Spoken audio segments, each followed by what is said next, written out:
So this is us starting lab 4, and our lab 4 is pretty much we've been given a video of a mass hanging from a spring, and it is being moved in the x and y directions, and therefore we examine the motion of this mass that is oscillating. We compare both our predicted motion and our observed motion gotten from our code that we had written and from our tracker data, and we compared the graphs of these two. And then finally, we plot all the energy changes that we compute from both circumstances. And so after you calculate out your tracker data, which I'll show next, you have to end up calculating out your spring constant and your LO. And we had previously learned that the period is equal to 2 pi times the square root of your mass divided by your spring constant. If you rearrange the formula, you could solve for your spring constant.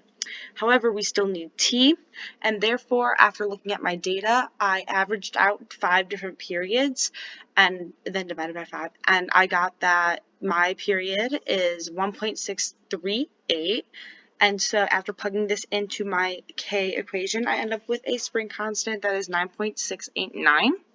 And then for calculating LO, we have established that our FG is equal to our FS, and per the FS formula that we know for the force on our spring, we can end up going down and solving for all these components, some of which are already given now.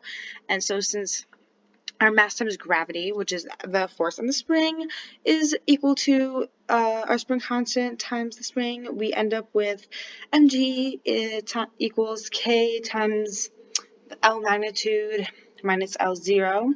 And so after going all about this and plugging in everything, I end up with an LO that is 2.93 for the original.